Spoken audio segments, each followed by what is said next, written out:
Hello students, আমি Moumita ma'am. আশা করি তোমরা সকলে খুব ভালো আছো। Welcome back to our channel.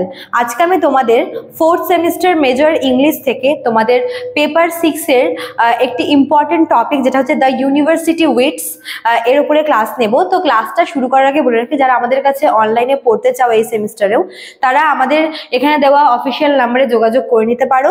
আমাদের অফিসিয়াল নাম্বার দুটো আছে, একটা হচ্ছে 6295916282, আর একটা হচ্ছে 7076398606। ঠিক আছে, চলো। তো দেখো, ইউনিভার্সিটি উইটস বলতে এখানে হচ্ছে গ্রুপ অফ 7 প্লেয়ার, মানে হচ্ছে এলিজাবেথান পিরিয়ডে, মানে যখন যে রেনেসাস আর কি হয়েছিল সেই সময় কেমব্রিজ ইউনিভার্সিটি আর অক্সফোর্ড ইউনিভার্সিটি থেকে কিছু বিখ্যাত প্লেয়ার, মানে কিছু বিখ্যাত, মানে ওই ইউনিভার্সিটির কিছু স্কলার্সরা ছিল, ওই স্কলারদের নিয়েই কিন্তু এই মানে একটা গ্রুপ তৈরি করা হয়েছিল, যাদের নাম দেওয়া হয়েছিল দ্য ইউনিভার্সিটি উইটস। ঠিক আছে, তো এই স্কলাররা হচ্ছে, এখানে দেখো দেওয়া আছে 7টা নাম পরপর। ঠিক আছে, তো এরা বেসিক্যালি অক্সফোর্ড ইউনিভার্সিটি আর কেমব্রিজ ইউনিভার্সিটি থেকে পাস আউট। তো এদের মানে এদের যে আর কি অবদানটা, কন্ট্রিবিউশনটা, ঠিক আছে, সেই সময় মানে ওই কন্টেম্পোরারি ইংল্যান্ডে হচ্ছে প্লেতে, নাটকে এদের যে অবদান, সেটাই কিন্তু তোমাদের এখানে দেওয়া হয়েছে।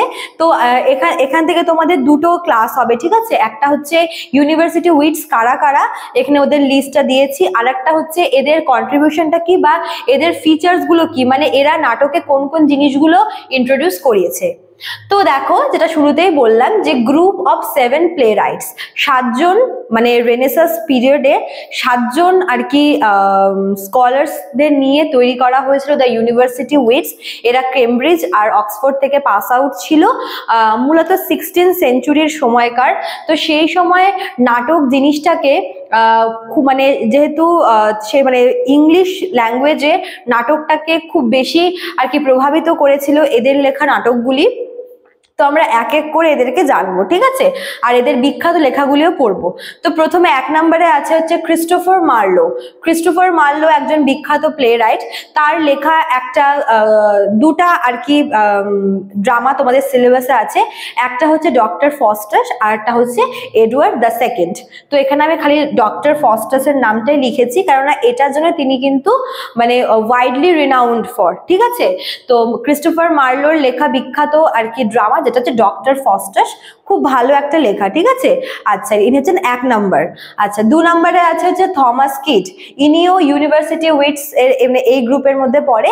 থমাস কিট, তার লেখা বিখ্যাত আর কি ড্রামা হচ্ছে দ্য স্প্যানিশ ট্র্যাজেডি, খুব বিখ্যাত একটা ড্রামা। ঠিক আছে, দ্য স্প্যানিশ ট্র্যাজেডি, থমাস কিটের লেখা।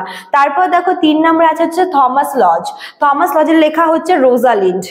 ইয়েস, তোমরা এই রোজালিন নামটা কিন্তু অলরেডি হচ্ছে উইলিয়াম শেক্সপিয়ারের অ্যাজ ইউ লাইক ইটে দেখেছিলে।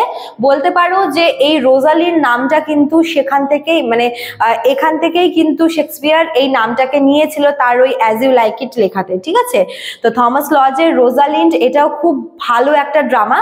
আচ্ছা, তারপরে 4 নম্বর আছে হচ্ছে জন লিলি। জন লিলির লেখা হচ্ছে এন্ডিমিয়ন, এটাও কিন্তু খুব ভালো একটা ড্রামা। ঠিক আছে, আচ্ছা, তারপর দেখো আছে হচ্ছে জর্জ পিল। তো জর্জ পিলও হচ্ছে এই ইউনিভার্সিটি উইটস এর মধ্যে পড়ে। জর্জ পিলের লেখা হচ্ছে ড্রামার নাম হচ্ছে the old wives tale, the old wives tale. আচ্ছা, তারপর 6 নম্বরে আছে হচ্ছে রবার্ট গ্রিন। রবার্ট গ্রিনের লেখা ড্রামার নাম হচ্ছে প্যান্ডোস্টো। প্যান্ডোস্টো একটি বিখ্যাত হচ্ছে ড্রামা রবার্ট গ্রিনের। Last but not the least হচ্ছে থমাস ন্যাসে। থমাস ন্যাসের লেখা হচ্ছে Summer's Last Will and Testament, ভীষণ ইম্পর্টেন্ট একটা ড্রামা। তো এই 7জন হচ্ছে মেনলি এই ইউনিভার্সিটি উইটস এর মেম্বার। ঠিক আছে, 7জনকে নিয়ে, এই 7জন প্লে রাইটদের নিয়েই কিন্তু তৈরি হয়েছিল ইউনিভার্সিটি উইটস, এবং এরা এদের বিখ্যাত লেখা দিয়ে কিভাবে হচ্ছে পপুলারিটি পেয়েছিল এবং কিভাবে ইংলিশ ড্রামার উপর একটা বড়সড় ইম্প্যাক্ট ফেলেছিল, সেটাই কিন্তু দেখার বিষয়। এবং পরের ক্লাসে আমি তোমাদের এর সাথে রিলেটেড আরো কিছু ইনফরমেশন দেবো, যেটা হচ্ছে পার্ট 2-এ আসবে। ঠিক আছে, তো এতটুকুই ছিল তোমাদের আজকের ক্লাসটা। চলো, দেখা হচ্ছে নেক্সট ক্লাসে। Thank you.